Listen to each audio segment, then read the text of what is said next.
After finally learning the true heart of beasts, the endless repetitions finally come to an end. Encred retires to his bed and feels exhausted. He thinks that he managed to learn the heart of superhuman, but he didn't anticipate that the side effects would be so taxing.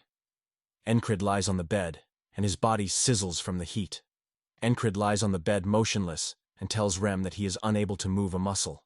He asks if that's something normal. Rem clicks his tongue and feels a bit gloomy. He tells Encred that his body still couldn't handle the heart of superhuman properly.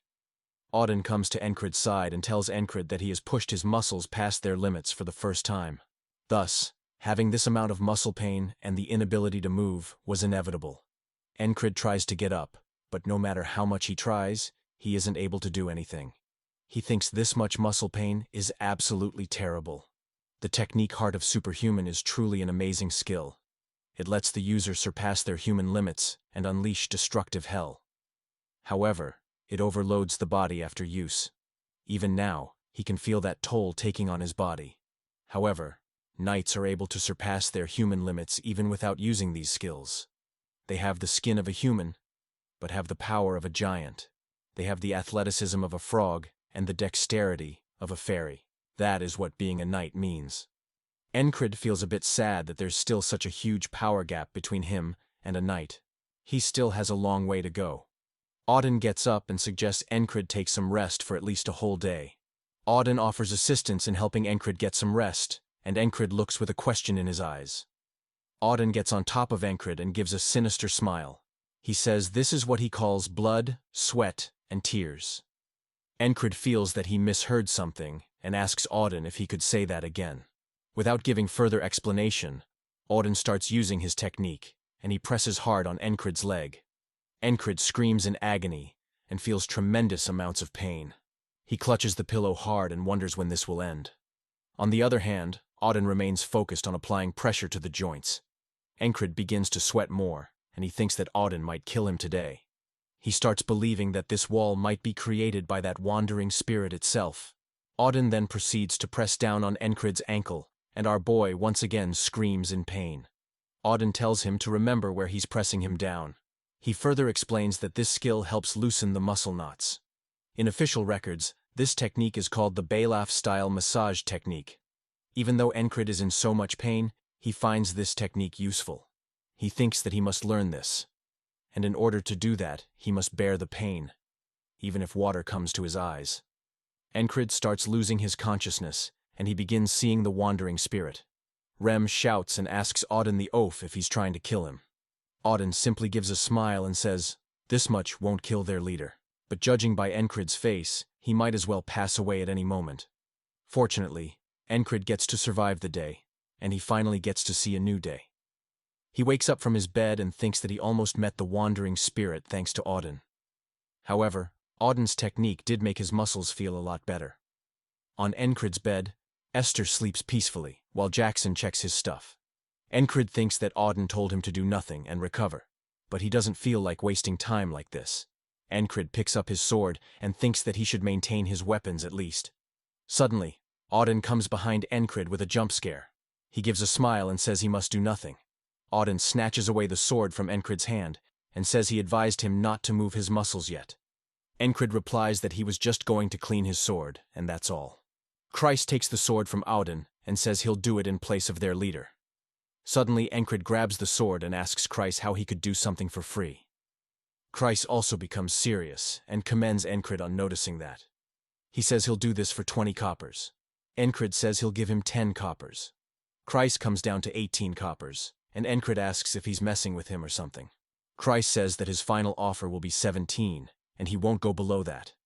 Encred asks why he is asking so much. Christ says that it's obvious. His sword is of high quality, and he'll need to put a lot of care into it. Christ extends his hand and asks for one more. Encred remains puzzled and wonders if Christ is asking for more money. Christ looks at the confusion on Encred's face and says that he needs his other sword.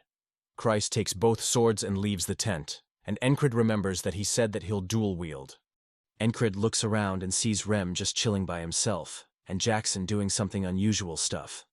He thinks that he mentioned using dual swords, but everyone just takes it so nonchalantly. He thought that at least one of them would try to stop him from wielding 2 swords. Encred thinks that even highly skilled swordsmen prefer not to dual wield.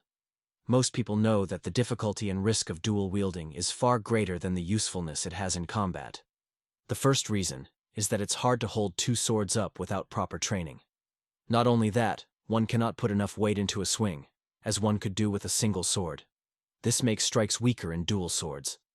This is what he found unusual in his squad members not stopping him, as they already know the risks. Out of curiosity, Encred asks why none of them is stopping him from wielding two swords. Rem looks at Encred while picking his nose, and Auden also looks at our boy.